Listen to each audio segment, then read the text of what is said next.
Magandang morning ulit sa atin lahat mga lods. Ito ang luluto naman natin ngayon na ulam ideas natin ay sinigang na pampano. Ayan, na-curious lang ako sa isdang ito kaya tatry naman nating lutuin ngayon. Ayan, at kumulo ng ating mga panangkap sa ating sabaw, kamatis, sibuyas at luya. Ayun, idadive na natin ang ating isda. Ayan. Atin din siyang titimplan na ng patis, pampalasa.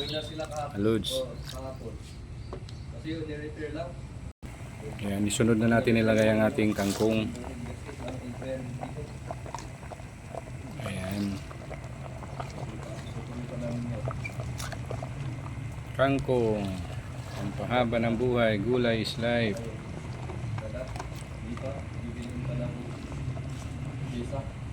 Ayan naman ay sunod na natin ilagay yung ating panigang guys.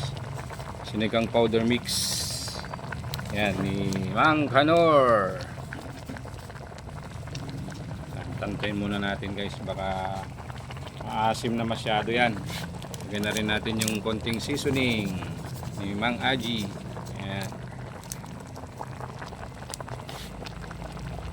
Ito na guys, luto ng ating sinigang na isdang pampano.